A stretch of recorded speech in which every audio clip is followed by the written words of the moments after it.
Hey guys, tonight we're diving into something truly unsettling. Something that haunted humanity for centuries before we had microscopes or germ theory. Imagine a world where people are dropping dead around you. Suddenly, horribly. And no one has a clue why. It's not just scary, it's existentially terrifying. What do you do when the invisible killer sweeps through your village, your town, your city, and all you have are whispers and gut feelings? You come up with theories, of course. And trust me, some of these theories about why plague started are so outlandish, so disturbing. They'll make you appreciate a simple hand-washing reminder more than you ever thought possible, and you see. If you actually lived back then, trying to figure out why everyone was dying, you probably wouldn't survive the sheer mental gymnastics, let alone the actual disease. So, before you get comfortable, take a moment to like the video and subscribe, but only if you genuinely enjoy what I do here. And hey, let me know where you're listening from and what time it is for you. Now, dim the lights. Maybe turn on a fan for that soft background hum. And let's ease into tonight's journey together.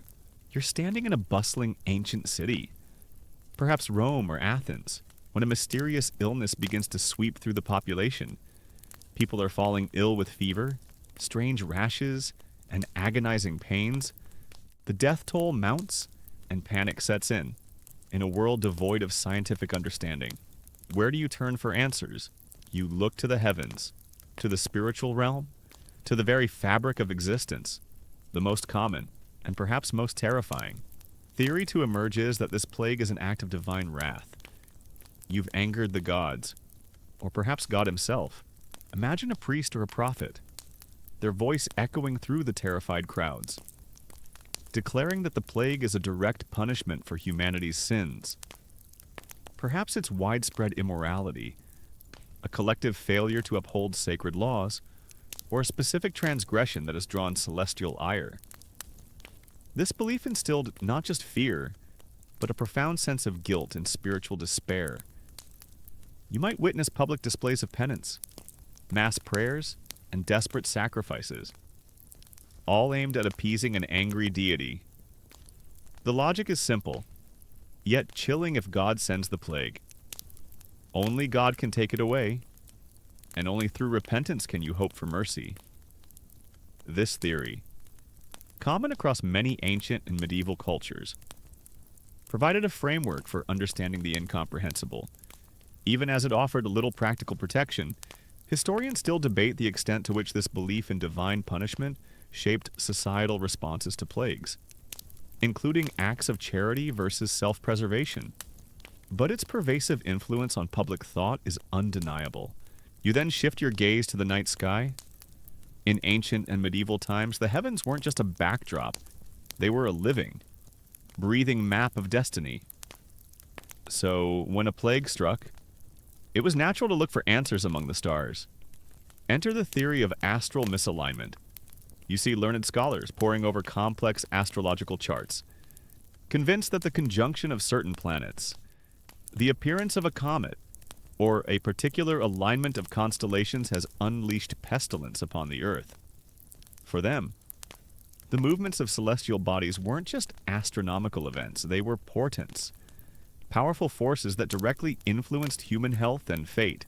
Consider a scholar, his brow furrowed in concentration, meticulously calculating the positions of Jupiter, Saturn, and Mars. He might declare that a specific, rare planetary alignment has released a venomous influence into the air, corrupting the very atmosphere and causing disease. This theory, while complex in its calculations, offered a comforting sense of order. If the cause was celestial, it was part of a grand, albeit terrifying, cosmic plan. It provided an intellectual framework, even if it led to no practical solutions beyond perhaps avoiding certain unlucky days. It's a bit like saying your Wi-Fi went out because Mercury is in retrograde, but with actual death involved. One particularly bizarre variation of this belief involved the idea that comets specifically brought disease. You see terrified villagers pointing at a fiery streak across the night sky, whispering that it heralds a new wave of sickness.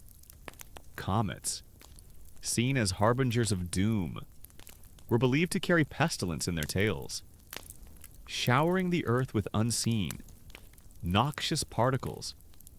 This fear, fueled by rare and dramatic celestial events, added another layer of cosmic dread to the already terrifying reality of a plague. The sheer helplessness inherent in these theories is what makes them so disturbing. If a plague is divine punishment, you can only pray. If it's caused by the stars, you can only wait for the planets to move. There's no escaping it, no hiding from it, no practical medical intervention that can truly stop it. This lack of agency, this complete surrender to forces beyond human control, must have been utterly soul-crushing for those living through an epidemic. Imagine feeling utterly powerless, your fate entirely in the hands of an angry god or an indifferent universe. Think about the widespread impact of these beliefs on everyday life. During an outbreak, you might see people abandoning their homes, fleeing cities in a desperate attempt to escape divine judgment or astrological doom. Others might turn to extreme piety, self-flagellation, or radical changes in lifestyle, hoping to avert the wrath of heaven. The social fabric often frayed under the weight of such profound fear and fatalism. It wasn't just about physical survival, it was about spiritual survival too. A desperate bid to cleanse oneself in the face of perceived cosmic retribution. You might hear preachers warning that the plague is a precursor to the apocalypse, a sign of the end times. This added an even more terrifying dimension, transforming a regional epidemic into a global, eschatological event. The world was literally ending, and the plague was merely the opening act. This belief could lead to both despair and a strange kind of liberation, prompting some to abandon all earthly concerns and focus solely on their spiritual salvation. Another common thread in these divine or astral theories was the idea of vengeful spirits, or demonic influence.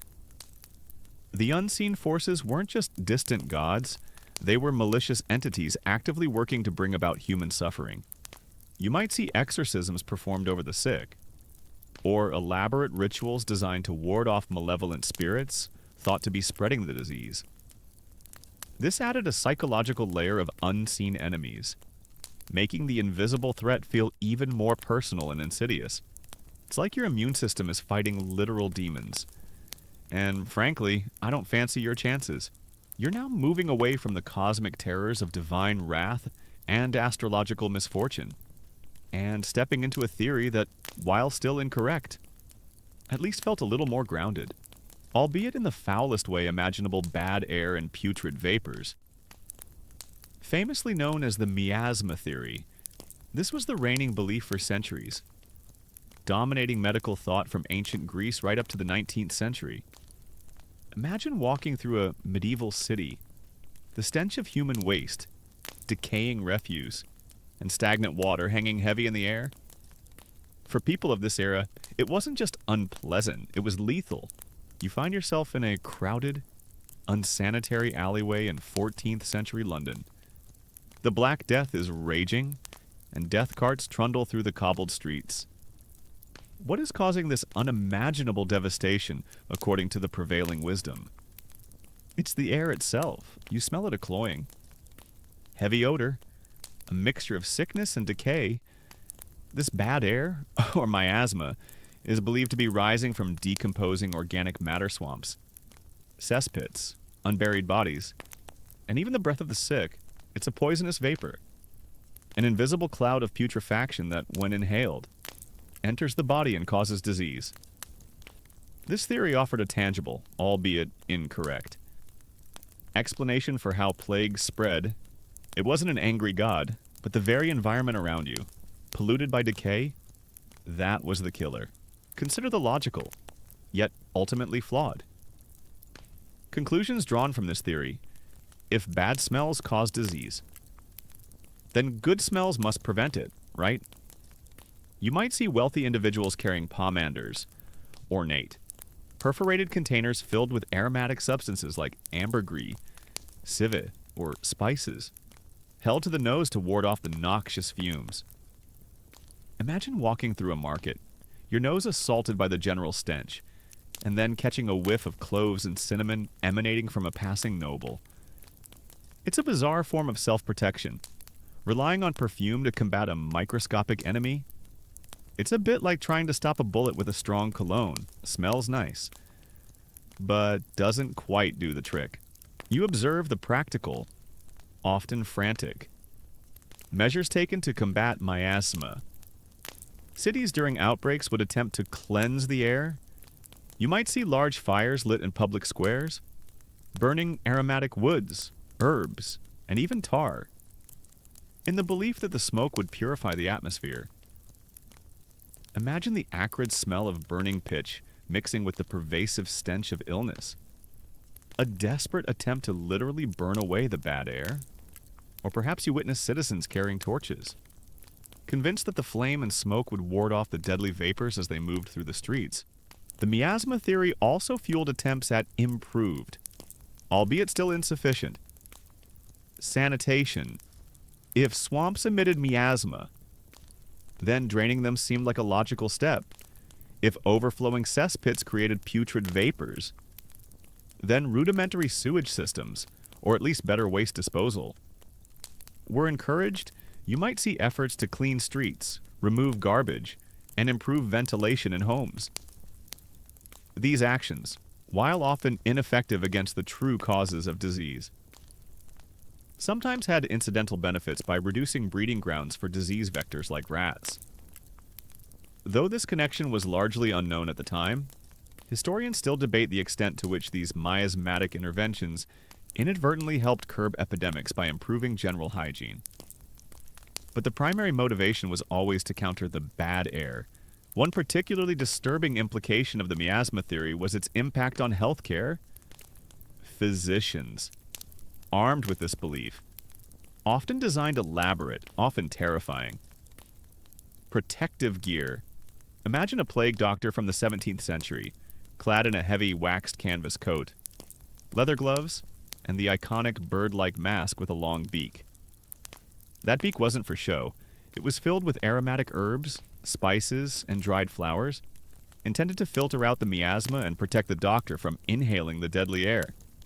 It's a visually striking image, born from a scientifically flawed, yet deeply held belief about disease transmission. It's certainly intimidating, but not exactly a hazmat suit. Consider the social consequences. If disease was caused by bad air, then anyone living near unclean areas, slums, swamps, or overcrowded tenements was seen as inherently more susceptible. This reinforced existing social prejudices, blaming the poor for their own illnesses because they lived in places deemed to be more miasmatic. It offered a convenient, if cruel, explanation for why diseases disproportionately affected certain populations. Shifting blame from societal conditions to environmental corruption. You might hear learned discussions about the different types of miasma.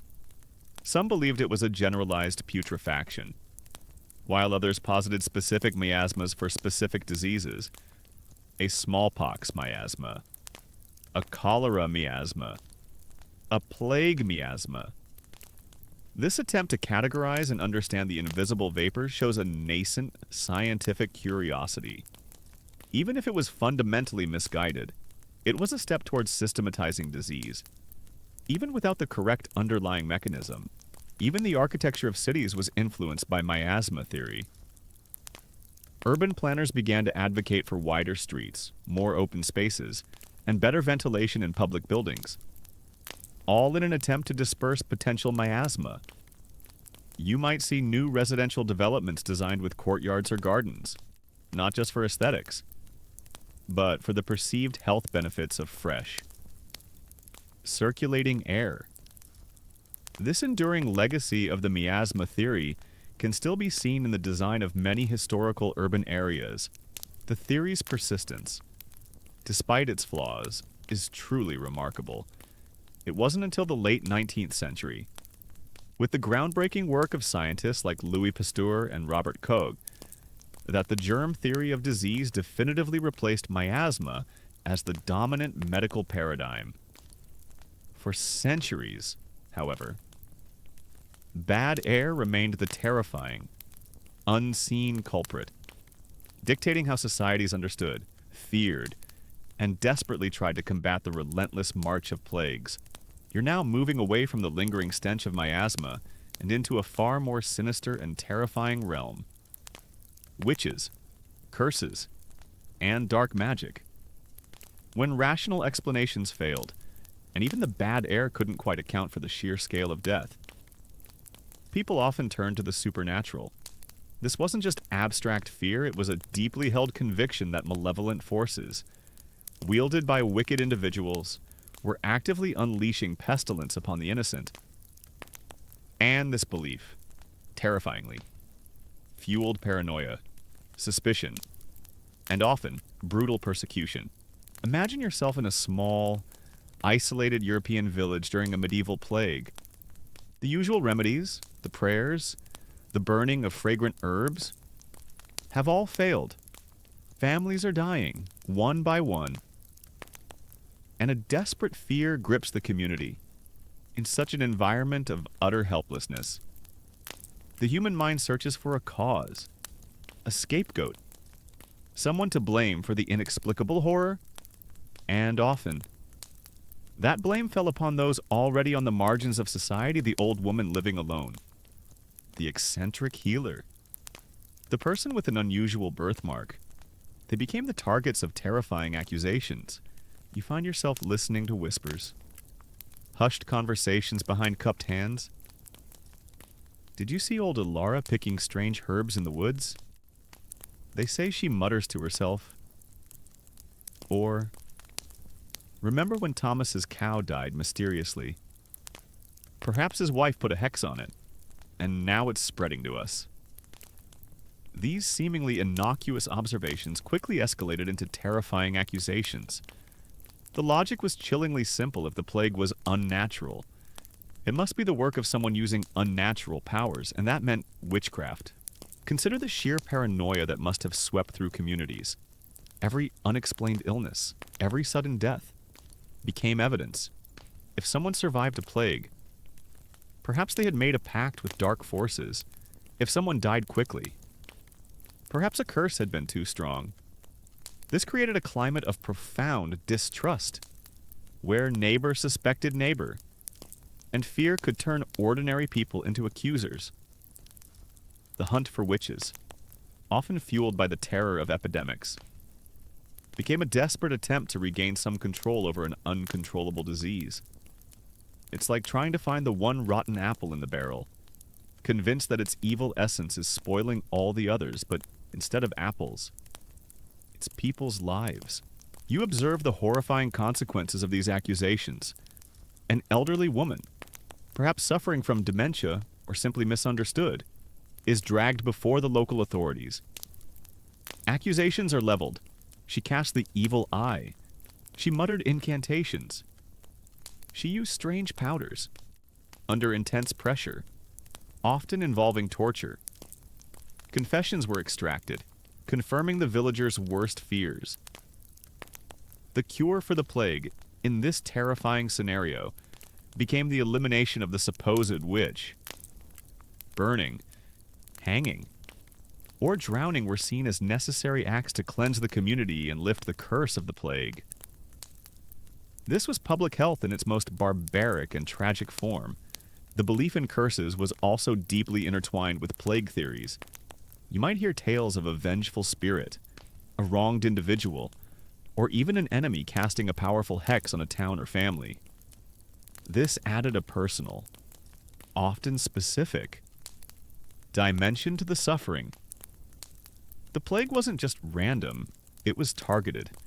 This meant that desperate attempts to break the curse might involve seeking out counter-curses, performing elaborate rituals, or even trying to reconcile with the supposed source of the curse. No matter how irrational, one particularly chilling aspect is the way this belief intersected with existing social tensions. Accusations of witchcraft were often directed at women, the poor, the marginalized, or those who simply didn't conform to societal norms. Plagues provided a terrifying justification for persecuting those already deemed outsiders. It was a convenient way to channel collective anxiety and grief into a tangible target, however innocent. Historians still debate the extent to which existing social prejudices were exacerbated by plague-induced witch hunts. But the correlation between outbreaks and increased accusations is well documented. You might encounter individuals attempting to use counter magic to fight the plague. A local cunning woman, or perhaps a traveling charlatan, might sell protective amulets, charms, or strange potions, claiming they could ward off curses or neutralize dark magic. These remedies, often expensive and entirely ineffective, preyed on the desperation of the terrified populace. Imagine clutching a small, oddly shaped stone, convinced it holds the power to protect you from an invisible, magical affliction. The fear of demonic possession or direct influence by the devil also played a significant role. The plague wasn't just a curse, it was a manifestation of pure evil, a sign that malevolent entities were actively working to corrupt and destroy humanity. You might see frantic exorcisms performed over the sick, or elaborate religious ceremonies aimed at banishing demons believed to be spreading the disease.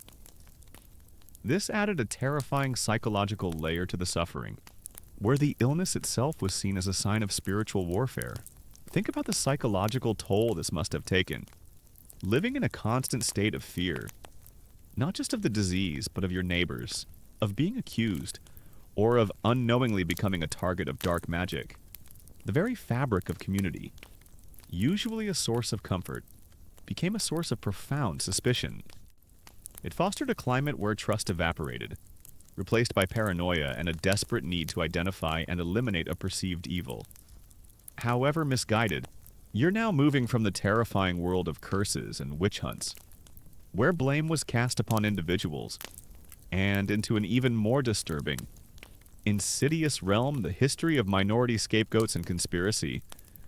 When plague struck, the sheer scale of death, the helplessness, and the desperate need for an understandable enemy often led societies to point fingers not at witches, but at entire groups of people. This dark chapter in history reveals how fear, fueled by ignorance, could transform into a collective delusion, leading to horrific acts of violence and systemic discrimination. Imagine yourself in a medieval European city gripped by the Black Death. The streets are lined with the dead, the air thick with the stench of disease, and the pervasive fear has turned desperate minds towards finding a terrestrial, human cause for the catastrophe. You hear whispers, hushed at first, then growing louder, circulating through the panicked populace. It's not God's wrath, nor bad air, someone mutters. It's them. They did this. And with terrifying regularity, the finger pointed at minority groups, particularly Jewish communities, lepers, and later, foreigners or Romani people. Consider the terrifying logic that took hold. If the plague was so widespread and deadly, if it seemed to defy all natural explanation, then it must be the result of a deliberate, malicious act. Who would commit such an atrocity? Not us, the righteous, the true believers. It must be them, the outsiders, the different ones. You see pamphlets and sermons spreading horrifying accusations that these groups were poisoning wells, contaminating food supplies, or conjuring the disease through dark rituals. It's a classic example of projection, where unimaginable fear and chaos were projected onto a vulnerable other, making the invisible enemy seem tangible and chillingly defeatable through violence. You observe the horrifying consequences of these conspiracy theories. Mobs, whipped into a frenzy by fear and hatred, would descend upon Jewish quarters, attacking, looting, and massacring entire communities. These pogroms, particularly devastating during the Black Death in the mid-14th century, were justified by the desperate belief that by eliminating the supposed source of the poisoning, the plague would cease. Imagine the sheer terror of being a part of such a community, watching as your neighbors turn into a murderous mob, convinced you are responsible for their suffering. Historians still debate the specific catalyst for individual pogroms, but the widespread belief in well-poisoning conspiracies during plague outbreaks is a well-documented and tragic fact. The accusations against lepers were similarly cruel. In the early 14th century, even before the Black Death, a widespread panic swept across Europe, fueled by the accusation that lepers, often seen as outcasts and already feared, were deliberately poisoning wells. You see royal decrees ordering the arrest and torture of lepers, forcing confessions that implicated others, further spreading the paranoia. This wasn't about medical fact, it was about finding a convenient, already marginalized group to bear the unbearable weight of societal fear. It's a chilling reminder that when confronted with the incomprehensible, human societies can resort to the most barbaric forms of collective cruelty. One particularly insidious aspect of these theories was their self-reinforcing nature. If a town expelled or massacred its Jewish population, and then the plague happened to subside as all plagues eventually do, given enough time or simply the exhaustion of susceptible hosts, this was seen as proof that the persecution had worked. This confirmation bias, born from desperation and a lack of scientific understanding, cemented the false belief in the minds of many, perpetuating cycles of blame and violence for future outbreaks. It's a bit like blaming your flat tire on a black cat crossing your path, and then when you change the tire, proclaiming the cat was indeed the cause. You might hear learned men, even those in positions of authority, endorsing these theories, providing a veneer of legitimacy to the baseless accusations. This amplified the danger, turning localized prejudice into widespread, state-sanctioned persecution. Religious leaders might interpret biblical passages to justify the violence, further embedding the conspiracy into the moral fabric of the time. This confluence of popular fear and institutional endorsement made these scapegoating events even more devastating. The lack of any scientific understanding of disease transmission played a crucial role.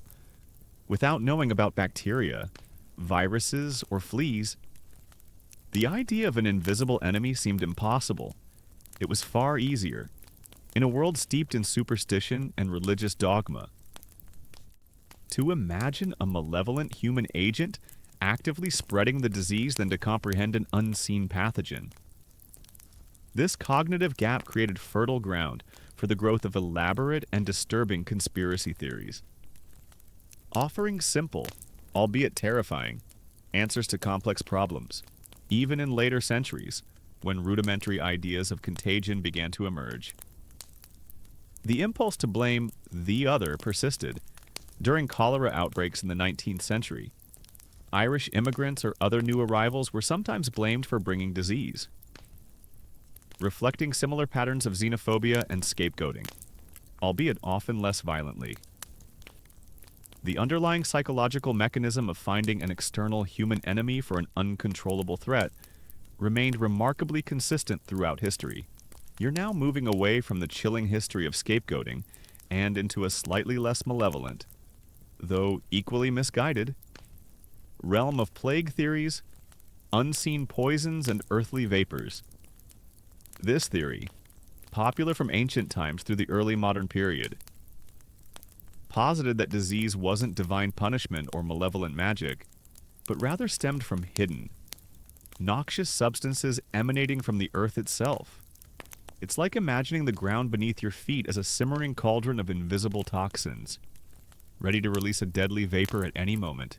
Imagine you're standing near a marshy, stagnant bog, the air thick with the smell of decay. Or perhaps you're in a mining town, where strange gases seep from deep within the earth. For centuries, people observed that diseases often seem to originate in or spread from such places. This observation, coupled with a lack of understanding about microorganisms, led to the conclusion that the very ground, or the air rising from it, was literally poisoning people. This theory often overlapped with the miasma theory, but instead of focusing on bad smells from organic decay, it emphasized invisible, toxic emanations from the Earth's depths.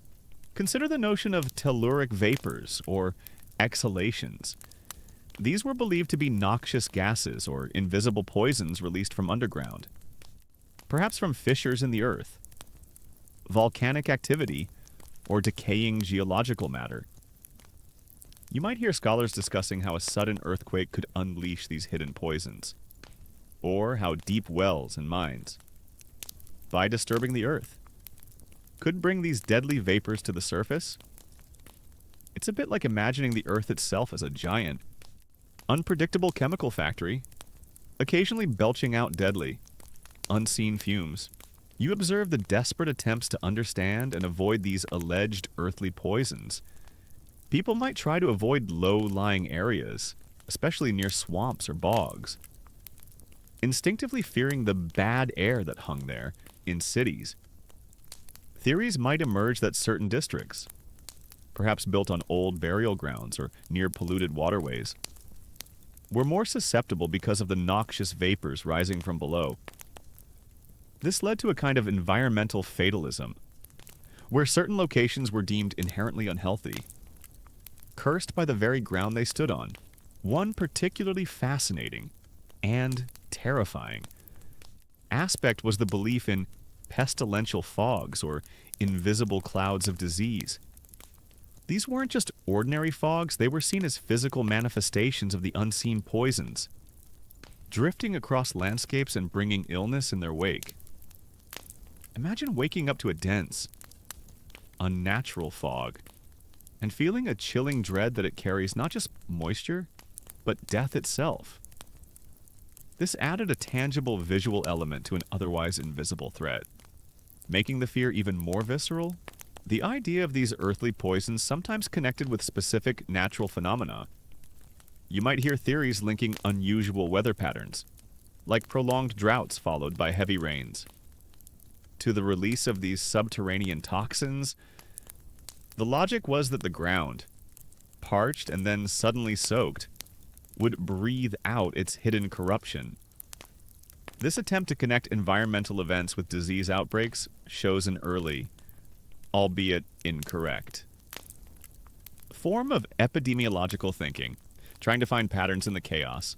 The lack of understanding about geological processes further fueled these fears.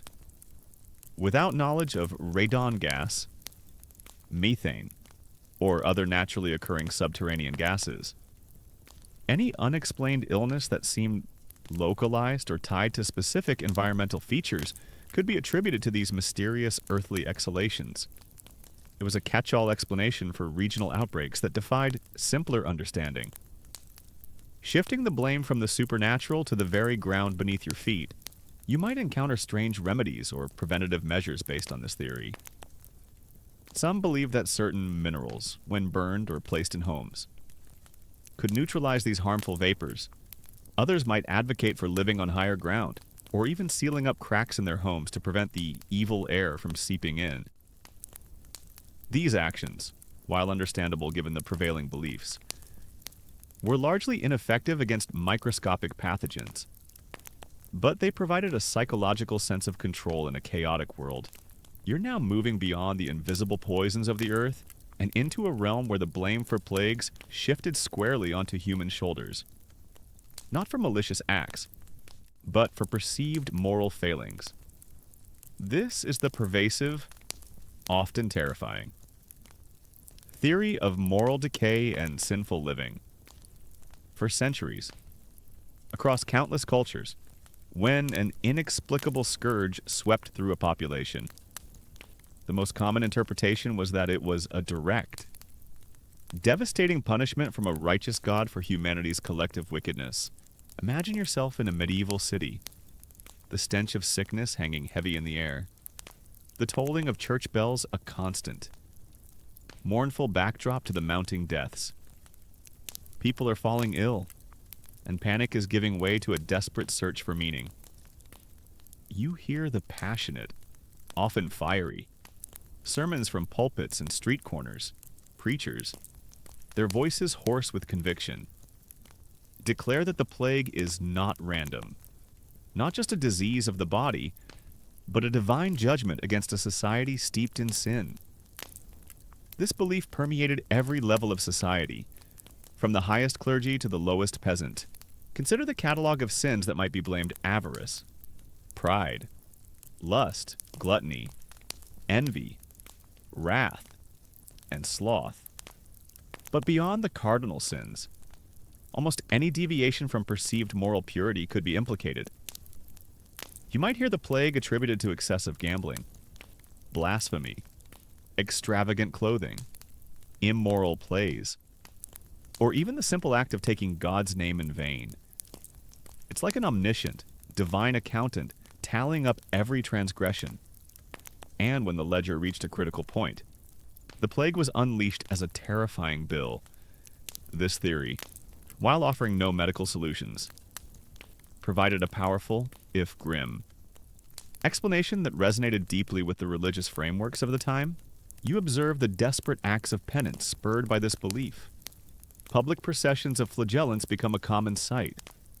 Imagine groups of men, bare-chested, marching through the streets, whipping themselves raw with knotted cords tipped with metal spikes, their skin torn and bleeding. Their agonizing cries, mixed with fervent prayers, are meant to demonstrate profound remorse, hoping their suffering will atone for the sins of the community and appease an angry God. It's a shocking spectacle, born from profound fear and a desperate, misguided attempt to literally whip away the plague. The blame wasn't just cast upon individuals, it was a collective burden. If a city was afflicted, it was because the entire city had sinned. If a nation suffered, it was because the entire nation had strayed from the righteous path. This fostered a strange mix of communal guilt and accusation, where everyone felt responsible, but also looked around to see who else was contributing to the cosmic debt. It encouraged a rigid adherence to religious dogma and a fear of any perceived moral transgression, no matter how minor. One particularly grim consequence was the rise in moral policing within communities. You might see neighbors reporting on neighbors for perceived immoral behavior, driven by the belief that one person's sin could bring down God's wrath upon everyone. Taverns might be shut down, theatrical performances banned, and public displays of affection frowned upon, all in a frantic attempt to cleanse the societal soul and avert further divine punishment. It's a chilling example of how external threats can lead to internal puritanical pressures. The theory also reinforced existing social hierarchies and prejudices. If a plague disproportionately affected the poor, it was often interpreted as a sign of their greater sinfulness. If certain groups were seen as immoral, their suffering was viewed as just deserts, rather than a consequence of poverty. Poor sanitation, or lack of access to resources. This divine justification for suffering could be profoundly cruel, validating existing societal inequalities under the guise of God's judgment. You might hear learned theologians or even medical practitioners of the time interpreting the specific symptoms of a plague as symbolic of specific sins. Perhaps the fever represented the burning fires of hell, or the unsightly boils were a manifestation of internal corruption. This intricate theological framework sought to find divine meaning in every agonizing detail of the disease, making the suffering not just physical, but deeply spiritual and morally loaded. The sheer psychological burden of this belief must have been immense. Imagine dying from a horrific disease, not just fearing the physical agony, but believing that your suffering was a direct consequence of your own moral failings, or the sins of your loved ones. It added a layer of profound guilt and spiritual terror to an already unbearable situation, making death not just an end, but a potential condemnation. This double torment, physical and spiritual, was a terrifying hallmark of these plague-ridden times. You're now moving beyond the terrifying moral judgments and into a slightly more tangible, yet still often misguided, realm of plague theories, animal influences, and bestial blight. For centuries, long before the scientific understanding of vectors like fleas or mosquitoes. People observed strange connections between animals and outbreaks of human disease. These observations, often misinterpreted, led to a variety of fascinating and sometimes bizarre theories about how the animal kingdom might be unleashing pestilence upon humanity. Imagine yourself in a medieval village, and you notice an unusual influx of ravens or an abnormal number of rats scurrying through the streets. Or perhaps a strange disease is sweeping through livestock before humans start falling ill. Without the concept of zoonotic diseases or specific vectors, these coincidences were interpreted through a lens of superstition and folk belief. The animals themselves, or some unseen affliction they carried, were seen as the direct cause of human suffering. It's like watching a flock of birds land on your roof and then blaming them for your sudden fever. Rather than realizing they just happened to be there, consider the pervasive fear of vermin, particularly rats, but not for the reason we now understand. In medieval times, rats were a common sight in human settlements, drawn by refuse and stored grains. When the Black Death struck, the obvious correlation between rats and disease was observed. However, the conclusion wasn't that fleas on the rats carried the disease, it was often that the rats themselves, through their mere presence or their filth, directly generated the plague. You might hear people blaming the foulness of rats for corrupting the air or ground, releasing the disease directly. This led to desperate but often ineffective attempts to eradicate rat populations. Not realizing the true vector was much smaller and hidden, you observe the desperate attempts to understand and respond to unusual animal behavior. If birds began to fall dead from the sky, or if domestic animals suddenly succumbed to a mysterious illness, it was seen as an ominous portent, a clear sign that a plague was imminent or already active. This could lead to frantic efforts to cleanse livestock, or even ritualistic sacrifices of animals, in a misguided attempt to appease whatever force was causing the blight. It's a bit like blaming the canary in the coal mine for the gas leak, instead of understanding it's just a symptom. One particularly bizarre theory involved frogs and toads. In some folk beliefs, these amphibians, often associated with damp, dark places, were thought to somehow generate or carry the miasma that caused illness. You might see people attempting to kill frogs or avoid areas where they congregated, believing that their very presence was a harbinger of disease. This reflects a more generalized fear of creatures associated with the unclean or mysterious aspects of nature. The link between animal deaths and human epidemics was undeniable, even if the precise mechanism was unknown. You might hear reports of a murrain, a plague among cattle preceding a human outbreak. This led to theories that the diseases of animals could somehow jump to humans, not through direct transmission or a shared pathogen, but through some mystical or environmental connection. The air corrupted by dead animals, or the ground polluted by their carcasses, was believed to then transmit the illness to people. Historians still debate the specific interpretations of murrain in historical texts, but the consistent observation of animal die-offs preceding human plagues is a recurring theme. Even insects, though rarely understood as direct carriers, were sometimes seen as indicators or producers of disease. You might hear complaints about unusual swarms of flies or gnats preceding an illness, leading to the belief that these insects either created the bad air or were themselves a manifestation of the disease. This vague, observational link often led to general discomfort and a feeling of being besieged by nature's smaller, unseen forces. The helplessness inherent in these animal-based theories was profound. If strange animal behaviors or populations were the cause, what could you do? You couldn't control the flight of birds or the breeding cycles of rodents. Not effectively anyway. This led to a fatalistic acceptance for some, or to desperate, large-scale culls of animals for others, often with little to no impact on the course of the human disease. It highlighted humanity's struggle to exert control over the natural world when faced with an invisible enemy. You might encounter strange remedies or preventative measures derived from these beliefs. Some believed that carrying specific animal parts, like a dried toad, could ward off disease. Others might try to isolate their livestock, or even move their entire village if a particular animal blight swept through. Believing that distance from the affected animals would offer protection, these actions, while often based on faulty premises, underscore the desperate human need to understand and act against overwhelming threats. You're now moving away from the earthly and animalistic explanations for plagues, and turning your gaze back to the heavens, but with a more precise and intricate form of celestial divination, celestial conjunctions, and planetary pestilence.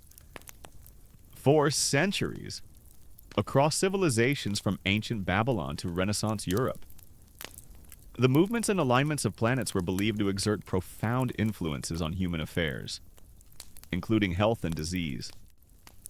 It wasn't just a general angry sky.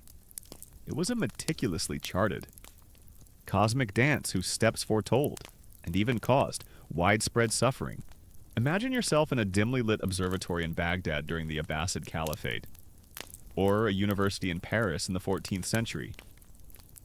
Scholars, clad in robes, are poring over complex astronomical tables, their faces illuminated by candlelight. They are charting the exact positions of Saturn, Jupiter, Mars, and other known planets. For them, the arrangement of these celestial bodies wasn't merely a matter of scientific observation, it was a cosmic clock, ticking down to moments of great fortune or, terrifyingly, great disaster and a plague.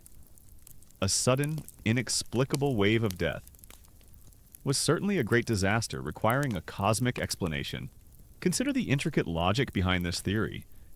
Different planets were believed to have different temperaments or influences. Saturn, for instance, was often associated with melancholy, cold, and constriction, sometimes linked to chronic illness. Jupiter, on the other hand, was seen as benevolent, but its conjunction with a malefic planet could amplify negative effects. Mars was the planet of war and fever, bringing heat and destructive energy. When these planets entered specific alignments, a conjunction appearing in the same part of the sky, an opposition, or a specific angle, their combined influences were thought to create a pestilential emanation that pervaded the Earth's atmosphere. This wasn't just bad air from swamps, it was bad air from the very cosmos. Influenced by planetary energies, you observe the specific astrological charts drawn up during major plague outbreaks. During the Black Death, for example, many contemporary astrologers and physicians pointed to the grand conjunction of Saturn, Jupiter, and Mars in Aquarius in March 1345 as the direct cause. Imagine the fear and awe as these learned individuals presented their findings, proclaiming that the very heavens had conspired to unleash the plague. This gave a seemingly rational, systematic explanation to something utterly chaotic, providing a chilling sense of inevitability. It's like finding a perfectly logical, yet completely wrong equation for why your toaster burned your bread. The implications of this theory were profound. If the planets caused the plague, then human actions could do little to prevent its onset, only to mitigate its effects. You might see advice to avoid certain foods or activities during specific planetary alignments, or to wear amulets ruled by benevolent planets to counteract the negative astral influences. This emphasis on timing and cosmic resonance shaped everyday life, adding another layer of astrological caution to an already fearful existence. One particularly frustrating aspect was the lack of concrete preventative measures. While doctors might advise individuals to fortify their humors to better withstand the planetary influence, there was no way to stop the celestial bodies from moving into their fated positions. This contributed to a fatalistic worldview, where individuals felt largely helpless against the grand, indifferent forces of the universe. It's a cosmic form of "it is what it is," but with significantly higher stakes You might hear learned debates among astrologer physicians about the precise nature of the planetary influence.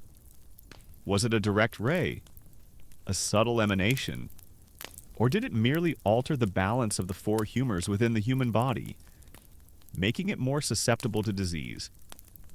This intellectual grappling with the mechanism of transmission, however flawed, shows an early attempt to understand the how of disease, not just the what. It was a system built on observation and complex calculations. Even if the foundational premise was incorrect, the enduring popularity of this theory reflects humanity's deep-seated need for patterns and explanations. In a pre-scientific age, where the germ was invisible and incomprehensible, the visible, predictable to astrologers. Anyway, movements of the planets offered a powerful and seemingly logical explanation. It connected the personal tragedy of illness to a grand cosmic narrative, providing a sense of order, however terrifying, in a chaotic world, even as early forms of germ theory began to emerge centuries later. The astrological explanation for major epidemics sometimes persisted in popular belief. If not among the most advanced scientific minds, the human tendency to seek complex, overarching patterns for complex problems often found solace in the deterministic nature of planetary movements. It's hard to shake a narrative that connects your earthly suffering to the vast, mysterious forces of the cosmos. You're now moving away from the celestial explanations and into a realm that, while still largely misunderstood for centuries, laid the earliest, hesitant groundwork for our modern understanding of disease contagions, whispers, and early germs.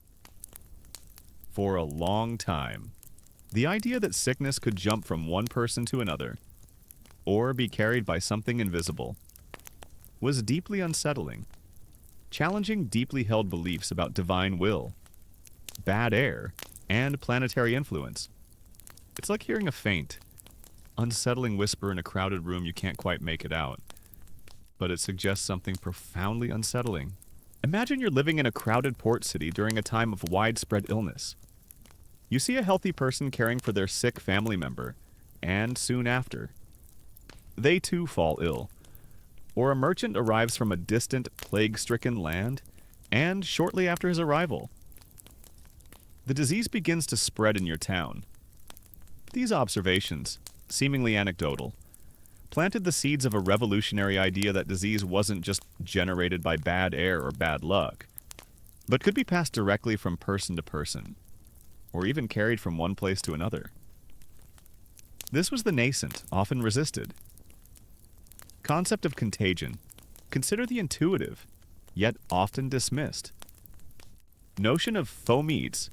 You might see people avoiding contact with the clothes, bedding, or personal items of the sick.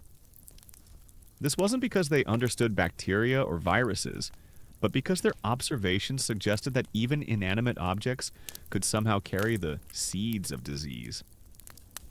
Imagine a terrified family burning the clothes of a deceased loved one, hoping to destroy the unseen agent of death.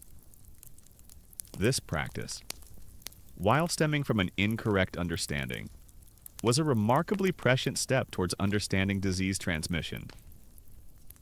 Historians still debate the precise origins of early quarantine practices, but the intuitive fear of contagion from individuals and their belongings played a significant role. You observe the earliest attempts at quarantine.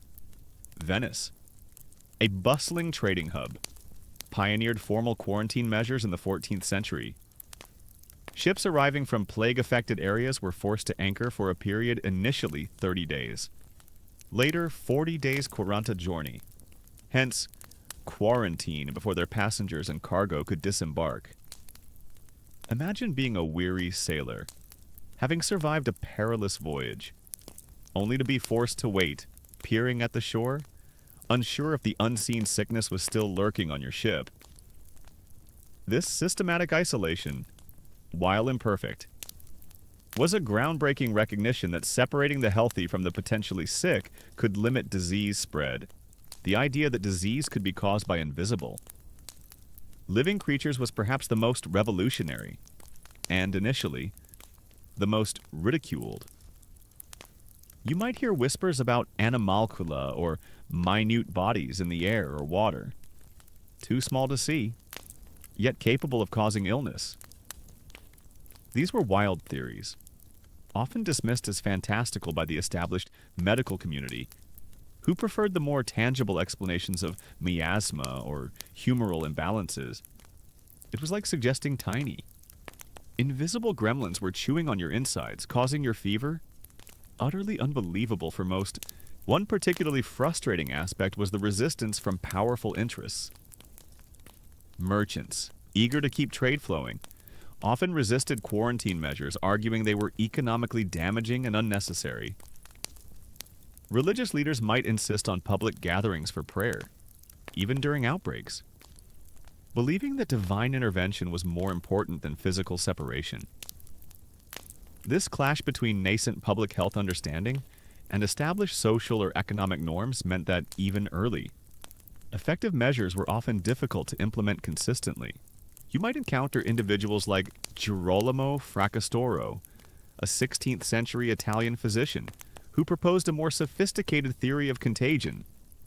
He suggested that disease was spread by seminaria morbi, or seeds of disease, which could transmit through direct contact, through contact with contaminated objects, or even over a distance through invisible particles in the air, while he didn't have a microscope to see bacteria. His logical deduction was remarkably close to the truth. Imagine being one of his students, trying to grasp this abstract concept of disease seeds when everyone else is still talking about bad smells and planetary alignments. The slow, incremental development of microscopy in the 17th and 18th centuries provided glimpses, but not yet clear evidence.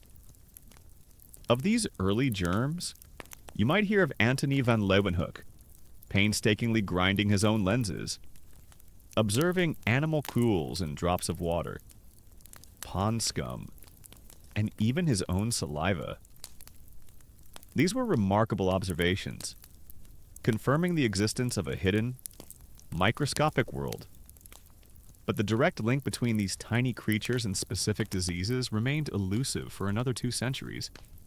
It was like seeing blurry figures in the distance and knowing something was there, but not being able to identify it. The long struggle to establish germ theory demonstrates how deeply ingrained older beliefs were. It wasn't just about scientific evidence, it was about challenging centuries of tradition, religious dogma, and intuitive understanding. The idea that a tiny, invisible entity, rather than a vengeful god or a putrid vapor, could bring down an entire population was a profound conceptual leap, resisted by many who found it unsettling or simply unbelievable. You're now at the final stop on this journey through disturbing plague theories, stepping into the present to see how these historical anxieties and misguided beliefs still resonate in modern echoes and misinformation's murmur. Despite centuries of scientific progress, germ theory, and advanced medicine, the fundamental human need to explain the inexplicable, to find a simple answer to complex threats, means that historical patterns of thinking can reappear in surprising and often unsettling ways, especially during times of crisis. Imagine yourself scrolling through social media during a recent global health crisis. You might see posts claiming that the illness was deliberately manufactured in a lab, a biological weapon unleashed by a malevolent government or a shadowy cabal. This isn't a new idea, it's a direct echo of the medieval well-poisoning accusations against minority groups. The fear, the search for a human enemy, and the belief in a deliberate conspiratorial act to cause widespread suffering, these patterns remain remarkably consistent. Simply repackaged for the digital age, it's like the same old horror movie. But with a new set of special effects, you find yourself encountering theories that blame an illness on strange atmospheric conditions.